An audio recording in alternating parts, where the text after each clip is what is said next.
12 കൊല്ലക്കാലം നിരന്തരം പറഞ്ഞുകൊണ്ടിരുന്ന കാര്യങ്ങളൊക്കെ ഏറ്റവും തീവ്രമായി നമ്മളിങ്ങനെ അനുഭവിച്ചുകൊണ്ടിരിക്കുക.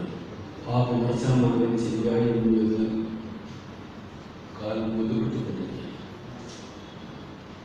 അപ്പോഴും ആ വിമർശനത്തെ ഒരു ശക്തമായ ജനകീയ പ്രക്ഷോഭമാക്കാനോ മുന്നേറ്റമാക്കാനോ ത്രാണിയില്ലാതെ പോയ ഒരു പലരാൾ എന്ന കുറ്റബോധം തന്നെയാണ് ഞാൻ പങ്കുവെക്കുന്നത്. എന്താണ് വസ്തുത എന്ന് അന്വേഷിക്കുന്ന ഒരു രീതി നമുക്കിടയിൽ നഷ്ടപ്പെട്ടു പോയിട്ടുണ്ട്. യഥാർത്ഥത്തിൽ എന്താണ് നടക്കുന്നത്? മാഷ് ഒരേ സമയം കേരളത്തിലെ ജനങ്ങൾക്ക് വേണ്ടിയും കേരളത്തിലെ ജനങ്ങളെ രക്ഷപ്പെടുത്താൻ പോകുന്ന ഒരു ഇടതുപക്ഷത്തിന് വേണ്ടിയും വാദിച്ചുകൊണ്ടിരിക്കുന്നു. എങ്ങനെയാണ് ജനം വഞ്ചിക്കപ്പെടുന്നത്? അതോടൊപ്പം മുഖ്യധാര ഒരുപക്ഷെ തൊഴിലാളി വർഗത്തിൻ്റെ പ്രസ്ഥാനം എങ്ങനെയാണ് വഞ്ചിക്കപ്പെട്ടത് എന്ന് ഒരേ സമയത്ത് പറഞ്ഞിട്ടുണ്ട്. മാർക്സിസത്തെ തോൽപ്പിക്കാൻ 1942 മുതൽ ശീലയുദ്ധം എന്ന വലിയ കൗശലം സാമ്രാജ്യത്വം ചെയ്തു. പ്രത്യേകിച്ച് ഫാസിസ്റ്റ് വാഴ്ച അവസാനിപ്പിച്ച് ജർമ്മനിയിലെ അത് അവസാനിപ്പിക്കുമ്പോൾ, രണ്ടാം ലോക മഹായുദ്ധം അവസാനിക്കുമ്പോൾ മറ്റൊരു മഹായുദ്ധത്തിൻ്റെ പുറപ്പാട് സത്യത്തിൽ അമേരിക്ക കേന്ദ്രിതമായി നടന്നു. അതാണ് നമ്മൾ കോൾഡ് വാർ എന്ന് വായിക്കുന്നത്.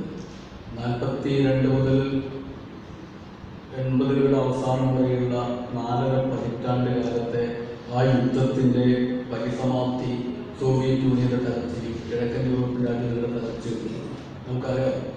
അതോടുകൂടി ഒരു പ്രധാനപ്പെട്ട ശക്തി അവസാനിച്ചിരിക്കുന്നു, ഏകലോകമായി മാറിക്കഴിഞ്ഞു, ഒരു രണ്ടാം ലോകം ഇല്ലാതായി കഴിഞ്ഞു എന്നൊരു സമാധാനം സാമ്രാജ്യത്തിന് ഷെയർ ചെയ്തു പങ്കുവച്ചു. അതോടുകൂടി മാർക്സിസം അടിസ്ഥാനപരമായി തന്നെ അവസാനിച്ചു എന്ന് പറയാൻ വേണ്ടിയാണ് ഞാൻ വീണ്ടും ആവർത്തിക്കുന്നില്ല. ഫുക്കുയാമയുടെയും ഹണ്ടിൻ്റെ ഒക്കെ തിയറികൾ വന്നത് ചരിത്രം അവസാനിച്ചു, ചരിത്രം അവസാനിച്ചു. ഇനി നമുക്ക് പിന്നെ ഉള്ള ഒരു സംഗതി എന്ന് പറയുന്നത് ഈ വളരെ സൂക്ഷ്മ വ്യതിരിക്തതകളുടെ സംഘർഷങ്ങളാണ് ഇനി വരാനിരിക്കുന്നത്. അതുകൊണ്ട് സൂക്ഷ്മമായ വ്യതിരിക്തതകളെ കേന്ദ്രത്തിലേക്ക് കൊണ്ടുവന്ന് സ്ഥാപിക്കുക എന്ന് ഒരാള് അതിനോട് താല്പര്യം ഉണ്ടാക്കണം. കാരണം ഒരു മെക്കാനറേറ്റീവെ നിലനിൽക്കാവൂ എന്ന വാശി, ആ വാശി കൊണ്ടാണ് സൂക്ഷ്മമായ വ്യതിരിക്തതകളെ കേന്ദ്രത്തിലേക്ക് കൊണ്ടുവന്നത്. ആ സൂക്ഷ്മ വ്യതിരിക്തതകളെ സംബന്ധിച്ചുള്ള പ്രശ്നം, അതിന് കേന്ദ്രീകൃതമായ ഒരു വിമോചനാശയം അത് മുന്നോട്ട് വെച്ചിരുന്നില്ല എന്നതാണ്. പക്ഷേ കമ്മ്യൂണിസ്റ്റ് പ്രസ്ഥാനങ്ങളെ സംബന്ധിച്ചിടത്തോളം ഒരു ബദൽ അത് മുന്നോട്ട് വെച്ചിട്ടില്ല, എപ്പോഴും മുന്നോട്ട് വെച്ചിട്ടില്ല. ആ ബദൽ ഒരു മാർഷൽ കണ്ട സ്വപ്നം, എല്ലാവർക്കും ജീവിക്കാൻ സ്വാതന്ത്ര്യമുള്ള, എല്ലാവർക്കും തുല്യരായിത്തീർന്ന, ആരും ഭരിക്കാത്ത ഒരു ലോകം, അതൊരു ബദലായിട്ട് വെച്ചിട്ടുണ്ട്. പക്ഷെ നമ്മുടെ സൂക്ഷ്മ വ്യതിരിക്തതകൾ, ആ വ്യതിരിക്തതകൾ മുഴുവൻ മർദ്ദിത ജനവിഭാഗങ്ങളാണ്, പ്രാന്തവൽക്കരിക്കപ്പെട്ടവരാണ്, പലമട്ട അടിച്ചമർത്തപ്പെടുന്നവരാണ്. പക്ഷെ പലമട്ട അടിച്ചമർത്തപ്പെടുന്നവരുടെ ഒരു ഉണർവും ഐക്യവും വളർച്ചയും പോരാട്ടവും നമ്മുടെ രാജ്യത്ത് വളർന്നു വരേണ്ടതുണ്ട്.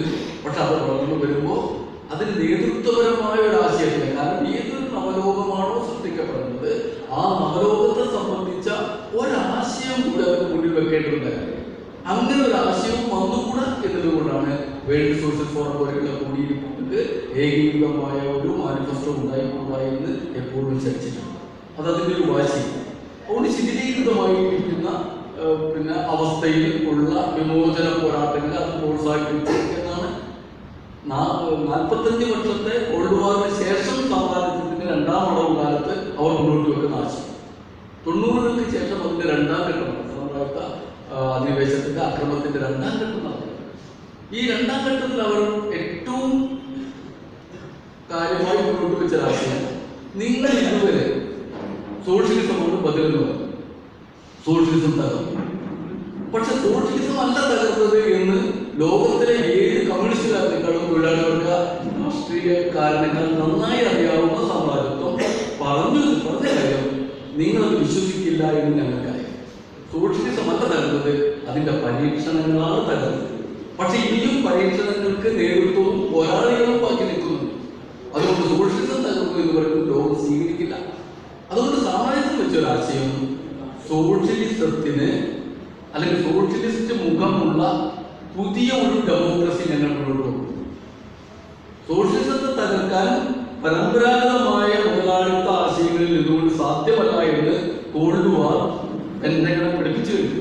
അവർ അതുകൊണ്ട് പറഞ്ഞു, ഇനി സോഷ്യലിസ്റ്റ് മുഖമുള്ള ഒരു ജനാധിപത്യത്തെ, അഗാധമായ ജനാധിപത്യത്തെ, സൂക്ഷ്മമായ ജനാധിപത്യത്തെ ഞങ്ങൾ മുന്നോട്ട് വെക്കുന്നു. അത് ദളിതരെ കാണും, അത് ആദിവാസികളെ കാണും, അത് സ്ത്രീകളെ കാണും, കറുത്തവരെ കാണും, അടിച്ചമർത്തപ്പെടുന്ന ബഹുസഹസ്രം പല വിധാനങ്ങളിലുള്ള മനുഷ്യരെ മുഴുവൻ അതാക്കി പ്രത്യക്ഷത്തിൽ സ്വീകാര്യമെന്ന് തോന്നാവുന്ന, വിപ്ലവകരമെന്ന് തോന്നാവുന്ന ഒരാശയത്തെ മുന്നോട്ട് വെച്ചുകൊണ്ടാണ് കോൾഡ് വാറിന് ശേഷമുള്ള രണ്ടാം അധിനിവേശ ഘട്ടം US കേന്ദ്രിതമായി ആരംഭിക്കുന്നത്.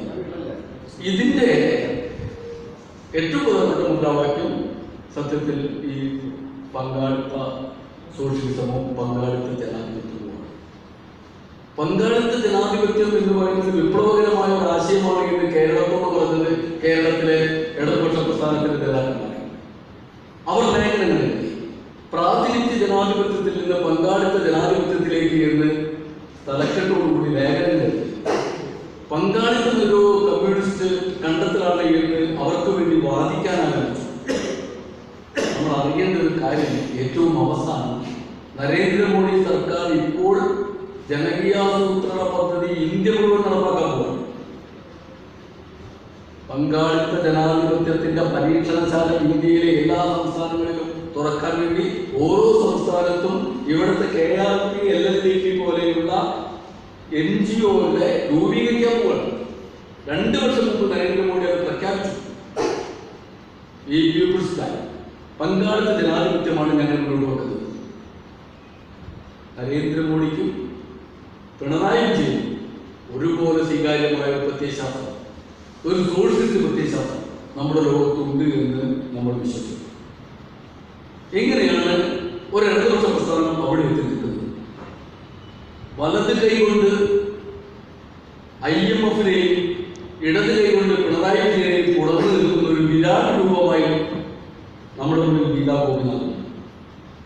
ഇടത് കൈകൊണ്ട് പുറത്ത് പിണറായിയാണ്, വലത് കൈകൊണ്ട് അവർക്ക് IMF അല്ലെങ്കിൽ ലോക അന്താരാഷ്ട്ര നാണയനിധി ആ ഏജൻസികളെ പ്രകാരം. ഞാൻ തീർച്ചയായും കരുതുന്നു ഉപദേശകയായി ഗീതാ ഗോപിനാഥിനെ പിണറായി വിജയൻ വയ്ക്കുകയായിരുന്നില്ല, മറിച്ച് കേരളത്തിന്റെ മുഖ്യമന്ത്രി ആരാണെന്ന് ഗീതാ ഗോപിനാഥ് തീരുമാനിക്കുകയും. ഗീതാ ഗോപിനാഥിന്റെ കഥയിൽ അവിടെ ഉള്ളതാണ്. 1990-കളിൽ നമ്മുടെ സെക്രട്ടേറിയറ്റിൽ മോഡേണൈസിംഗ് ഗവൺമെന്റ് പ്രോഗ്രാം എന്ന പേരിൽ സാമ്രാജ്യത്തെ ഏജൻസികൾ വന്ന്, വേൾഡ് ബാങ്ക് പ്രതിനിധികൾ വന്ന് ഒരു ഓഫീസ് തുറന്നു നായനാരുടെ കാലത്ത്. ആ ഓഫീസിന്റെ ഏറ്റവും അവസാനത്തെ വലിയ രൂപമാണ് നാം കാണുന്നത് മുഖ്യമന്ത്രിയുടെ ഉപദേഷ്ടാവ് എന്ന ഗീതാ ഗോപിനാഥിന്റെ സ്ഥാനം. അത് വളർന്നു വളർന്ന് കേരളത്തിലെ മുഖ്യമന്ത്രി ആരാവണമെന്നും എങ്ങനെ ചെയ്യണമെന്നും തീരുമാനിക്കുന്നിടത്തെത്തി. ആരാണ്? മോഡേണൈസിംഗ് ഗവൺമെന്റ് പ്രോഗ്രാമിന്റെ ഓഫീസ് സെക്രട്ടേറിയറ്റിൽ തുടങ്ങുന്ന അതേ ശക്തികൾ തന്നെയാണ് കേരളത്തിന്റെ സമ്പദ്ഘടനയും ഇവിടുത്തെ പദ്ധതികളും തീരുമാനിച്ചു കൊടുക്കുന്നത്. ഇതൊരു രഹസ്യമായ കാര്യം. പക്ഷെ നമ്മൾ ഞെട്ടിക്കേണ്ടിയിരുന്ന ഒരു കാര്യം, എങ്ങനെയാണ് ഇടതുപക്ഷ പേരുള്ള പ്രസ്ഥാനം ഇത് എങ്ങനെ തുടർന്നു? ഇത്ര ലജ്ജാകരമായ രീതിയിൽ തുടങ്ങി. എങ്ങനെയാണ് ഇത് ഒളിച്ചു വെക്കാൻ കഴിയും ജനതകൾ? ഇപ്പോഴും മാർക്സിസം ലെനിനിസത്തെ പറ്റിയൊക്കെ സംസാരിച്ചു കൊണ്ടിരിക്കുന്ന പാർട്ടികൾക്കകത്ത് അടിസ്ഥാനപരമായ വർഗബോധം എന്താണെന്ന്, വർഗ സമരം എന്താണെന്ന്, വിപ്ലവം എന്താണെന്ന്, ജനകീയ ജനാധിപത്യ വിപ്ലവം എന്താണെന്ന്, സോഷ്യലിസം എന്താണെന്ന് ആലോചിക്കാൻ കഴിവുള്ള ഒരു മനുഷ്യൻ പോലുമില്ല എന്ന് നമ്മൾ ഇങ്ങനെ കരുതണം. നമ്മൾ ഞെട്ടിക്കുന്നൊരു സംഭവം. അതുകൊണ്ടാണ് പങ്കാളിത്ത ജനാധിപത്യ വിപ്ലവ സംഗതി കൊണ്ടുവരുമ്പോൾ അന്നാണ് പറഞ്ഞത് എന്താണ് നാലാകുന്നത്. വിജയമാഷ പ്രധാനപ്പെട്ട ഒരു വിമർശനങ്ങളിൽ ഒന്നതല്ലേ ഇതാ, പങ്കാളിത്ത ജനാധിപത്യം നാം ഉദ്ദേശിക്കുന്ന EMS ഒക്കെ പറഞ്ഞ അധികാര വികേന്ദ്രീകരണമല്ല. EMS പറഞ്ഞ EMS ആ കാലത്ത് EMS ഉന്നയിച്ചൊരു വിഷയമുണ്ട്. അത് കേരള മോഡൽ, കേരള മാതൃക എന്ന് ലോകം മുഴുവൻ കൊട്ടിപ്പാടുകയാണ്. ലോകത്തിലെ സമ്പദ്ശാസ്ത്രജ്ഞരും മറ്റ് അന്വേഷകരും ഗവേഷകരും ഒക്കെ കേരളത്തിലേക്ക് വരുന്നു. എങ്ങനെയാണ് നിങ്ങൾക്ക് ഈ ഇത്രയും വലിയ ജീവിത നിലവാരത്തിലേക്ക് എത്താൻ പറ്റി? നിങ്ങൾക്ക് ആയുർവേദം കൂടിയിരിക്കുന്നു, ശിശുമരണം കുറഞ്ഞിരിക്കുന്നു, എല്ലാ വിദ്യാഭ്യാസം, എല്ലാവർക്കും വിദ്യാഭ്യാസം, സാക്ഷരതയിൽ മുൻനിർത്തിയിരിക്കുന്നു. ഇത്രയേറെ ജീവിത നിലവാരം നിങ്ങൾക്ക് എങ്ങനെയാണ്? ആ കേരള മോഡൽ ഞങ്ങൾക്ക് പഠിക്കണം എന്ന് ലോകം വന്ന് ഇങ്ങോട്ട് വരുന്ന സമയത്ത് EMS പറയേണ്ടി വരുന്നു, അല്ലെങ്കിൽ കമ്മ്യൂണിസ്റ്റ് പാർട്ടിക്ക് പറയേണ്ടി വരുന്നു, ഇത് അടിത്തറയില്ലാത്ത വികാസത്തിന്റെ ഒരു ചരിത്രം. ഉൽപാദന മേഖല തകർന്നടിഞ്ഞു കിടക്കുകയാണ്. ഉൽപാദനം ഏറ്റവും അടിത്തട്ടില്ലാതെ ഈ ജീവിത നിലവാര സൂചിക ഉയർന്നു നിൽക്കുന്ന ഈ പ്രതിഭാസം കേരളത്തെ ഒരിഞ്ചിന് മുന്നോട്ട് കൊണ്ടുപോകില്ല. ഇത് പുതുക്കി പഠിക്കണം, ഇത് മറിച്ചിടണം എന്ന് കമ്മ്യൂണിസ്റ്റ് പാർട്ടിക്കകത്ത് തന്നെ ആരോപണമാകുന്ന ഒരു കാലമുണ്ട്. ആ കാലത്ത് കേരളത്തിലെ പുതിയ വികസനം ഏത് രീതിയിലായിരിക്കണം എന്ന് പറയാൻ വേണ്ടിയാണ് വികേന്ദ്രീകരണം ജനങ്ങളിലേക്ക് എത്തണം, ആസൂത്രണം ജനങ്ങളിലേക്ക് എത്തണം. അത് നടപ്പാക്കാനുള്ളത് ആലോചനകൾ ഇന്ത്യ, കേരളം എന്ന നമ്മുടെ രാഷ്ട്രത്തിന്റെ അധികാര ഘടനയുടെ ഏറ്റവും അടിത്തട്ടിലെ ജനസമൂഹത്തിൽ കൂടി അതിലേക്ക് പരമാവധി പങ്കാളിത്തത്തിലേക്ക് എത്തിക്കണം എന്ന് പറഞ്ഞു. അത് അധികാര വികേന്ദ്രീകരണമാണ് ജനങ്ങളിലേക്ക്. ജനങ്ങൾക്ക് പൂർണ്ണമായ അധികാരം കൊടുക്കാനല്ല, ഒരു രാഷ്ട്ര സങ്കല്പത്തിനകത്ത്, രാഷ്ട്രീയമായ അധികാരക്രമത്തിനകത്ത് അതിൽ പങ്കുചേർക്കലാണ്. എന്നാൽ ആ സമയത്ത് തന്നെ 80കളുടെ അവസാനം നമ്മുടെ താച്ചർ ലീഗിന് ഉടമ്പടിയുടെ സാമ്പത്തിക പ്രതിസന്ധികളുടെ അവസാനം പഞ്ചായത്തി രാജ് മൂന്നാലോക രാജ്യങ്ങളിൽ ഭേദഗതി ചെയ്യണമെന്നും അത് പൗരസമൂഹങ്ങൾക്ക് രാഷ്ട്രീയ ഉണർവിന് വിട്ടു നൽകണമെന്നും ലോകബാങ്കാണ് നിർദ്ദേശിച്ചത്. ലോകബാങ്ക് നിർദ്ദേശപ്രകാരമാണ് ഇന്ത്യയിൽ പഞ്ചായത്തി രാജ്. രാജീവ് ഗാന്ധിയുടെ നേട്ടമുണ്ടായിരുന്നില്ല, കേരളത്തിൽ ഇടതുപക്ഷ ബന്ധത്തിന് നേട്ടമുണ്ടായിരുന്നില്ല. അത് ബംഗ്ലാദേശ് നടത്തിയിട്ടുണ്ട്, അത് മറ്റു രാജ്യങ്ങളിൽ നടത്തിയിട്ടുണ്ട്. പഞ്ചായത്തി രാജ് സംവിധാനം എന്ന് പറയുന്നത് ലോകരാഷ്ട്രങ്ങളുടെ സമ്പദ്ഘടന പുനഃസംവിധാനം ചെയ്യുമ്പോൾ അതിലേക്ക് നേരിട്ട് കടന്നു വരാൻ വേണ്ടി സാമ്രാജ്യത്വം ഉണ്ടാക്കിയ പൗരസമൂഹ രാഷ്ട്രീയ വഴികളുടെ ഒരു പുതിയ പ്രഖ്യാപനമാണ്, ഒരു പുതിയ നിയമപരമായ അട്ടിമറിയിരിക്കുന്നത്. അത് മനസ്സിലാക്കാനുള്ള ശേഷി കമ്മ്യൂണിസ്റ്റുകാർക്ക് ഉണ്ടാവേണ്ടതാണ്. അത് അന്ന് പറഞ്ഞു എന്നതാണ് വിജയം വർഷം ആ കാലത്ത് നാലാം ലോകത്തിനെതിരായി പൊളിറ്റിക്കലും ചെയ്ത കാര്യം. അത് ഇന്ത്യ കണ്ടുപിടിച്ച്, കേരളം കണ്ടുപിടിച്ചതായിരുന്നില്ല. കോട്ടെ അധികാര വികേന്ദ്രീകരണം ആണോ നടന്നത്? അത് പങ്കാളിത്ത ജനാധിപത്യമായിരുന്നു. പങ്കാളിത്ത ജനാധിപത്യമായി വന്ന അധികാര രൂപങ്ങളെ ത്രിതല പഞ്ചായത്ത് സംവിധാനം നോക്കുകുത്തികളായിരിക്കും. അവിടുത്തെ സന്നദ്ധ സംഘടനകളിലൂടെ മാത്രം വികസനം എന്നൊരു സങ്കല്പത്തെ കൊണ്ടുവരുന്നു. ഞാൻ വിശദാംശങ്ങൾക്ക് പോകുന്നില്ല. അത് ഇന്ന് നഷ്ടപ്പെടുത്തി. സംസ്ഥാനത്തിന്റെ ഒരു അധികാരം, ഒരു രാഷ്ട്രബോധം, ഒരു രാഷ്ട്രീയം അത് നഷ്ടപ്പെട്ടു. ഒരു രാഷ്ട്രീയ ദിശാബോധത്തെ നഷ്ടപ്പെടുത്തിക്കൊണ്ടുള്ള ഒരു വികസന സങ്കല്പത്തെ പകരം വെക്കാനാണ് ശ്രമിച്ചത്. അതിന്റെ ഏറ്റവും അവസാനത്തിലുള്ളവരെ ആരാണ് ജനകീയാസൂത്രണം നടപ്പാക്കുന്നത്? നമ്മുടെ നാട്ടിൽ എന്താ ജനകീയാസൂത്രണത്തെ പറ്റി ഇപ്പോൾ പറയാത്തത്? ഗ്രാമസഭയിൽ ചേർന്ന് ആസൂത്രണത്തിന് ആലോചിച്ചത് ഇവിടെ എന്തൊക്കെ വരണമെന്ന് ആലോചിച്ചത്. ഇപ്പൊ എന്താ അത് എവിടെ അതിന്റെ സ്ഥിതി ഇപ്പോഴും ആലോചനയൊക്കെ നടക്കുന്നത്. രാമനാട്ടുകരക്കടുത്ത് വയലുകൾ മണ്ണിട്ട് നികത്താണ്. 10 കൊല്ലം മുമ്പ് അവിടെ നടന്ന സമരത്തിൽ നമ്മുടെ KP പ്രകാശനൊക്കെ പോലീസിന് അടികൊണ്ടാണ്. ആ പഞ്ചായത്തിൽ ആ പ്രദേശത്തെ ഗ്രാമസഭയ്ക്ക് തീരുമാനിക്കാൻ പറ്റുന്നില്ല അവിടെ മണ്ണിട്ട് നികത്തുന്ന ഇത് കിഫ്ബിക്ക് ഏറ്റെടുക്കേണ്ടതാണ്. കാക്കഞ്ചേരിയിലെ സമരത്തില് അവിടെ മലബാർ ഗവൺമെന്റ് സ്ഥാപനം വരണ്ട എന്ന ജനത എല്ലാ പാർട്ടിക്കാരും ശരിക്കും ഉൾപ്പെടെ സമരക്കാർ അവർക്ക് തീരുമാനിക്കാൻ പറ്റുന്നില്ല വരണ്ടാണ്. രാജ്യത്ത് ഒരു 5 കൊല്ലം മുമ്പ് UPA ഗവൺമെന്റ് പാസാക്കിയ ലാൻഡ് അക്വിസിഷൻ ആക്ടിൽ, ഭൂമി പിടിച്ചെടുക്കൽ നിയമത്തിൽ പ്രത്യേകമായി പറയുന്ന കാര്യം അതത് പ്രദേശത്തിലെ 80% അല്ലെങ്കിൽ 70% ആളുകൾ എതിർത്ത് കഴിഞ്ഞാൽ ഗ്രാമനഗര മേഖലകളിൽ ആ പദ്ധതി നടക്കില്ല, ആ പദ്ധതി നടത്താനാവില്ല. UPA ഗവൺമെന്റ് കൊണ്ടുവന്ന ഒരു നിയമത്തിൽ പറയുന്ന ജനങ്ങൾക്ക് നൽകുന്ന അധികാരം പോലും കേരളത്തിലെ ജനകീയാസൂത്രണം നടന്ന സ്റ്റേറ്റിൽ ഇപ്പോൾ ഇടതുപക്ഷ ഗവൺമെന്റ് കൊടുക്കുന്നില്ല. അടിത്തട്ടിലെ വികസനം എന്ന് പറയുന്നത് നേരിട്ട് കേന്ദ്രീകരിച്ചിരിക്കുന്നു. എവിടേക്ക് കയ്യേറ്റങ്ങൾ ന്യായീകരിക്കപ്പെടുന്നു, നീർത്തടങ്ങൾ തകർക്കപ്പെടുന്നു. എല്ലാ മേഖലകളിലും എന്താ അടിത്തട്ടിലെ വികസനം എടുക്കുന്നു. പ്രളയമുണ്ടായി. പ്രളയത്തിന് എങ്ങനെ ചെയ്യുന്നത്? പ്രളയ പരിഹാരത്തിന്റെ പുനർനിർമ്മാണ പ്രക്രിയ എന്ന് പറയുന്നത് പഞ്ചായത്തുകൾക്ക് എന്താ അധികാരമാണുള്ളത്? അത് റവന്യൂയിലേക്കും സംസ്ഥാനത്തേക്ക് കേന്ദ്രീകരിക്കുക മാത്രമല്ല, അതിന്റെ ചുമതല KPMG പോലെയുള്ള ബ്ലാക്ക് ലിസ്റ്റ് ചെയ്യപ്പെട്ട ഒരു സ്ഥാപനത്തിന് കൊടുത്തിരിക്കുന്നു. വെറുതെ കടന്നു വന്നാണോ KPMG മാത്രമല്ല, KPMG പോലെ ഇതിന് നേതൃത്വം കൊടുക്കാൻ കുറച്ച് ആളുകളെ വെച്ചിട്ടുണ്ട്. അതിൽ പ്രധാനപ്പെട്ട ഒരു പേരുണ്ട്, അത് ജോയി ഗുണമാണ്. തൃശ്ശൂർക്കാർക്കറിയാം. കിലയുടെ ഡയറക്ടറാണ് ജോയി ഗുണം. ജോയി ഇടമൺ പണ്ഡിതനായിരിക്കും, പ്രമുഖരൊക്കെയാണ്. പക്ഷെ ജോയി ഇടമനെ എതിരെ നേരത്തെ ഒരു പ്രശ്നം ഉണ്ടായിരുന്നു. CPM പുറത്താക്കി വെക്കാറുണ്ട്. ആ പഴയ നമ്മുടെ നാഗാലോകത്തിനെതിരെ IK മാസ്റ്റർ നേതൃത്വത്തിൽ നടക്കുന്ന പോരാട്ടത്തിന്റെ കാലത്ത് big party Joy Edamon India പുറത്താക്കിയത് വിദേശ ഫണ്ട് അറിയിക്കാതെ വാങ്ങിയുള്ള ഒരു കാര്യം. ജനകീയാസൂത്രണത്തിന്റെ പ്രവർത്തനങ്ങളുടെ ഭാഗമായി പങ്കാളിത്ത ജനാധിപത്യത്തിന്റെ പ്രവർത്തനങ്ങളുടെ ഭാഗമാക്കി അഹിതകരമായ കാര്യങ്ങൾ ചെയ്തതാണ്. അതേ ജോയി ഇടമണിനെ ഇപ്പോൾ ഐക്യരാഷ്ട്രസഭ അതിന്റെ വികസന ബോർഡ് UNDP ബ്ലാക്ക് ലിസ്റ്റ് ചെയ്തിരിക്കുന്നു.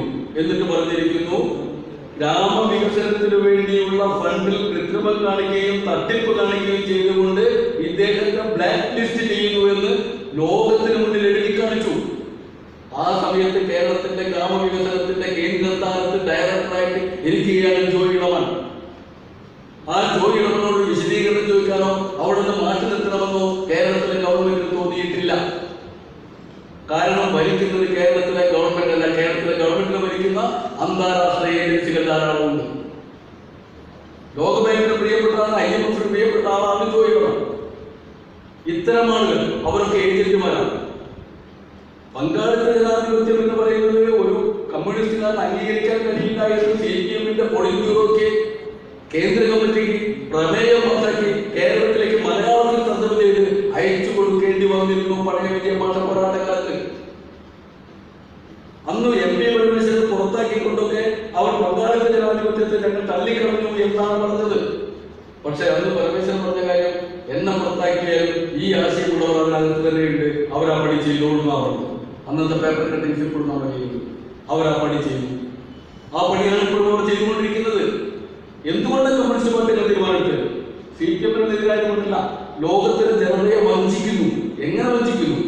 ഇല്ലാതെ പോകുന്ന ഒരു സോഷ്യലിസ്റ്റ്, ഒരിക്കലും പ്രായോഗികമല്ലാത്ത ഒരു സോഷ്യലിസം, മുതലാളിത്ത വളർച്ചയ്ക്കും കോർപ്പറേറ്റ് മൂലധനത്തിനും മാത്രം സംരക്ഷണം കിട്ടുന്ന ഒരു വികസന സങ്കല്പമാണ് പങ്കാളിത്ത ജനാധിപത്യം എന്ന പൊയ്മുഖത്തിനകത്ത് കടന്നു വരുന്നത് എന്ന അറിവാണ്. സോഷ്യലിസം എന്ന വാക്കിനാണ് വഞ്ചിക്കുകയാണ്. അതിന് കൃത്രിമമായ ഒരു ആശയമായി അവതരിപ്പിക്കുകയാണ്.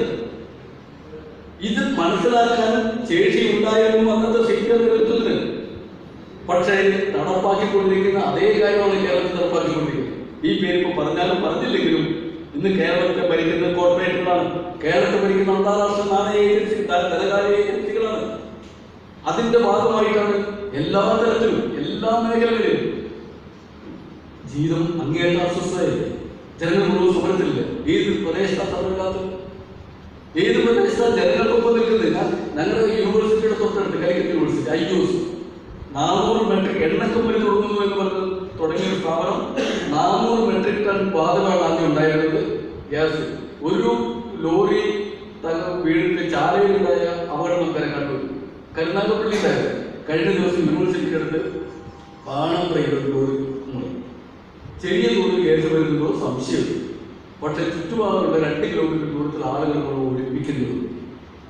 അവിടെ കുറച്ചും കൂടി ഉണ്ടെങ്കിൽ അപ്പുറത്തുള്ളത് 2700 മെട്രിക് ടൺ വാതകമുള്ള റോഡ് സൈഡിൽ തന്നെയാണ് IOCയുടെ റെഡ് കാറ്റഗറി സ്ഥാപനം നിൽക്കുന്നത്. ബോട്ടിലിംഗ് പ്ലാന്റ് 5 ജില്ലകളെ എരിച്ചു കളയാനുള്ള ശേഷിയാണ്. ഈ ഡോക്ടറെ അച്യുതൻ കമ്മിറ്റി വന്നിട്ട് പറയുന്നത് നീതി വന്ന് വികേന്ദ്രീകരിക്കണം, ദൂരേക്ക് കൊണ്ടുപോകും. അത് 5 ജില്ലകളിലാക്കിയാലും കുഴപ്പമില്ല. ഇങ്ങനെ റോഡ് സൈഡ് ഹൈവേയുടെ സൈഡിൽ ഈ ഏറ്റവും ജനവാസ സാന്ദ്രതയുള്ള പ്രദേശത്ത് അത് വന്നുകൂടാ എന്ന് ഡോക്ടറെ അച്യുതൻ പറഞ്ഞു.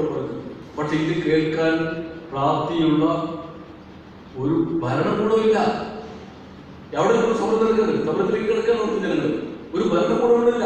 റെഡ് കാറ്റഗറി സ്ഥാപനം IOC ആണെങ്കിൽ ചേളാരിയാവും, അവിടെ 4 കിലോമീറ്റർ അപ്പുറത്ത് മലബാർ ഗോൾഡിന്റെ സ്ഥാപനമാവും. ആര് തീരുമാനിക്കും? അടിത്തട്ട്. ഇതിന്റെ തുടർച്ചയാണ് ഗെയിൽ പൈപ്പ് ലൈൻ സമരമാണെങ്കിലും ദേശീയപാത സമരമാണെങ്കിലും. ഈ പ്രളയത്തിൽ മരിച്ചത് 500 ചില മനുഷ്യരാണ് മരിച്ചത്. പ്രളയം ഗവൺമെന്റ് ഉണ്ടാക്കിയ പ്രളയം ഈ നയത്തിന്റെ ഭാഗമായിട്ട്.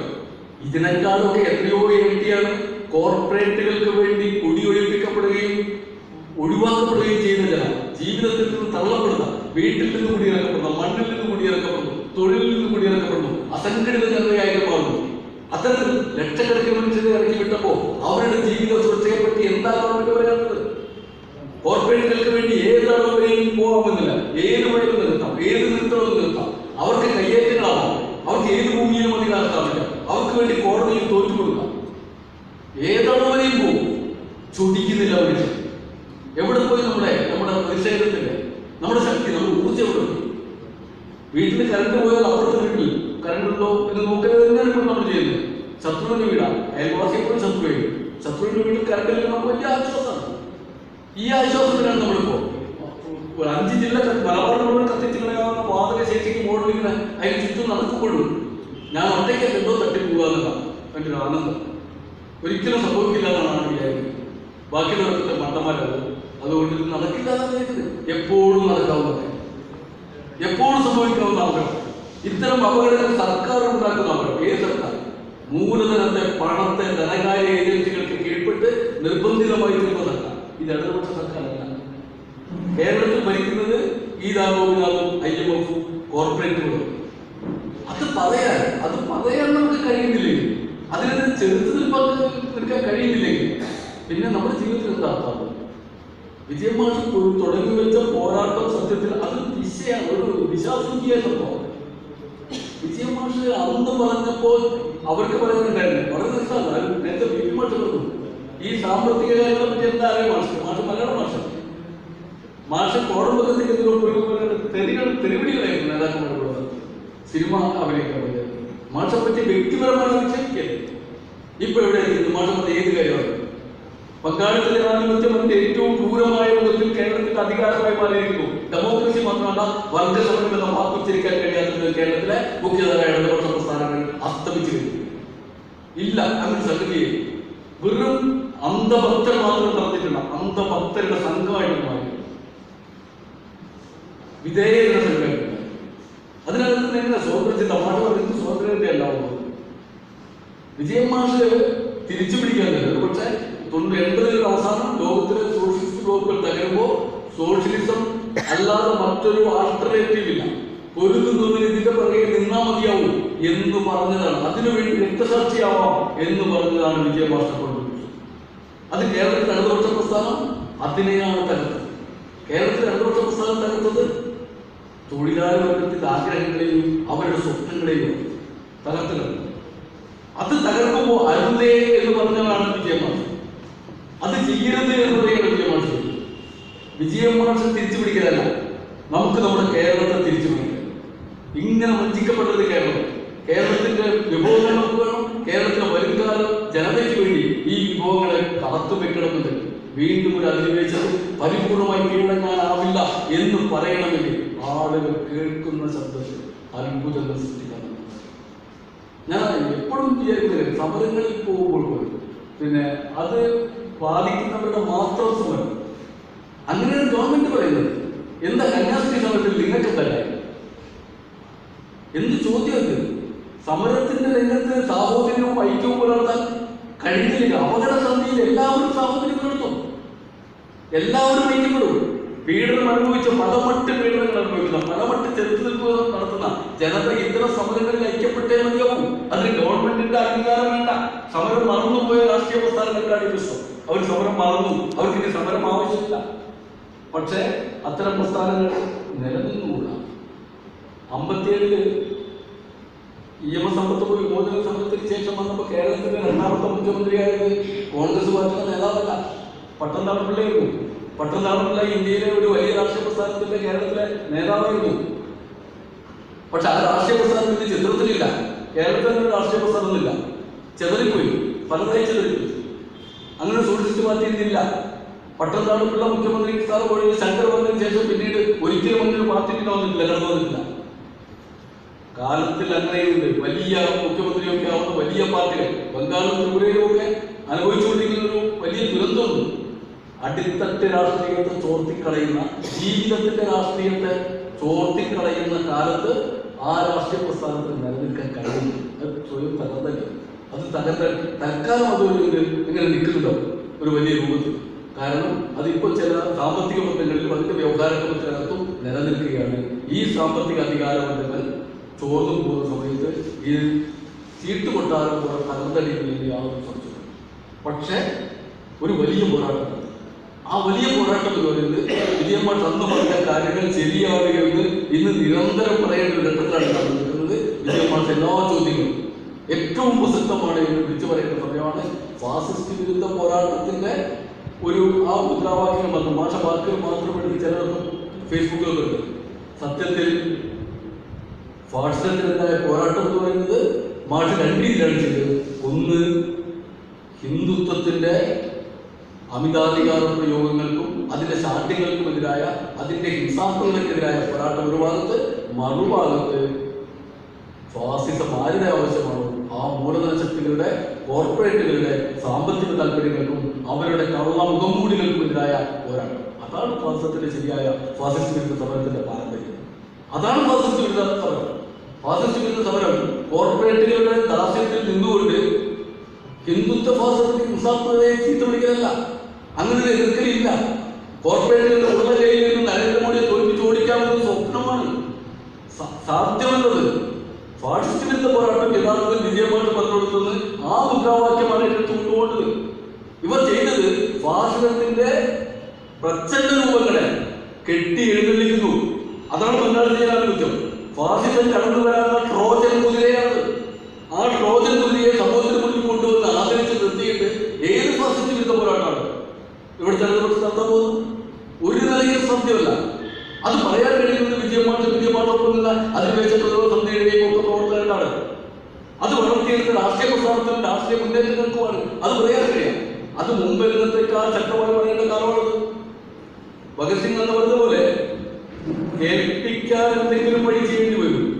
കേൾപ്പിക്കാൻ മാത്രം, കേൾപ്പിക്കാൻ ചില വഴികൾ സ്വീകരിക്കുമ്പോൾ അതാണ് വഴി എന്നതിന് അർത്ഥമില്ല. അത് തന്നെയാണ് മാഷ് രീതിയിൽ പറഞ്ഞത്. ചിലപ്പോൾ ആളുകളെ ചെന്ന് കേൾപ്പിക്കാൻ ചില വാക്കുകൾ വേണ്ടി വരും, ചില രീതികൾ വേണ്ടി വരും. കേൾപ്പിക്കുക എന്നത് ഒന്ന് നിൽക്കും, ഒരടി കൊടുത്താൽ പിന്നെ കേട്ട് നിൽക്കുന്നത്, തുള്ളുന്ന ഒരാൾക്ക് ഒറ്റ അടി കൊടുത്താൽ അവിടെ നിന്ന് പോകുന്ന സംഭവം ബോധത്തിലേക്ക് തിരിച്ചു കൊടുക്കുന്നത്. അപൂർ സംസാർ സത്യേന്ദ്രയുടെ സിനിമയിൽ അവസാനം ഈ മരിച്ചു എന്ന് ബോധ്യപ്പെടാതെ ഭാര്യ മരിച്ച വിവരമെന്ന് അറിയുമ്പോൾ ഉണ്ടാവുന്ന ഒരടിയുണ്ട് അപ്പം കൊടുക്കുന്നത്. ബോധത്തിലേക്ക് തിരിച്ചു കൊണ്ടുവരുന്ന അടി, ബോധത്തിലേക്ക് തിരിച്ചു കൊണ്ടുവരുന്ന ഒരു അടി ഇപ്പോൾ അടിച്ചിട്ടില്ലെങ്കിൽ ഈ കേരളത്തിൽ ഇനി നമുക്ക് ഇങ്ങനെ സംസാരിക്കാൻ. ഇന്ത്യ മാത്രമല്ല, ഇന്ത്യ നരേന്ദ്രമോദിയുടെ സൂക്ഷ്മരൂപങ്ങൾ തന്നെയാണ് നമുക്ക് ചുറ്റും നൃത്തം ചെയ്യുന്നത്. അതൊരു മോഡി മാത്രമല്ല, അത് ഈ കോർപ്പറേറ്റ് അധിനിവേശത്തിന്റെ ആധിപത്യത്തിന്റെ സമസ്തവിധ കയ്യേറ്റങ്ങളെയും കടന്നുകയറ്റങ്ങളെയും ചെറുത്തുകൊണ്ടല്ലാതെ ഇന്ത്യൻ ഫാസിസത്തെ തോൽപ്പിക്കാനാവില്ല. ഇന്ത്യൻ കോർപ്പറേറ്റുകൾക്ക്, ലോക കോർപ്പറേറ്റുകൾക്ക് നമുക്ക് തമ്മിൽ മോചിപ്പിക്കാനാവില്ല. അതുകൊണ്ട് ദേശീയപാത സമരം വളരെ പ്രധാനമാണ്, ഗെയിൽ വൈറ്റ് സമരം പ്രധാനമാണ്, നീർത്തടം സംരക്ഷിക്കാനുള്ളത്, കോറി വിരുദ്ധ സമരം പ്രധാനമാണ്, എല്ലാ പരിസ്ഥിതിക്ക് വേണ്ടിയുള്ള സമരം പ്രധാനമാണ്. എല്ലാതരം സമരങ്ങളിലും രൂപപ്പെടുന്ന ഒരു പുതിയ സാമൂഹിക ഇടതുപക്ഷ രാഷ്ട്രീയത്തെ ഈ രാജ്യത്ത് ശക്തിപ്പെടുത്തിക്കൊണ്ടല്ലാതെ വേറെ മതിലില്ല എന്നാണ് വിജയൻ മാഷ് പറയുന്നത്. വിജയൻ മാഷെ അനുനയിച്ച ആ രാഷ്ട്രീയത്തിന്റെ ഏറ്റവും ഉയർന്ന സന്ദർഭം, അത് ആവശ്യമായ സന്ദർഭത്തിൽ അത് പിന്തുടരണം, അതിനൊപ്പം നിൽക്കുന്നു എന്ന് മാത്രം പറഞ്ഞുകൊണ്ട് എന്റെ വാക്കുകൾ അവസാനിപ്പിക്കുന്നു.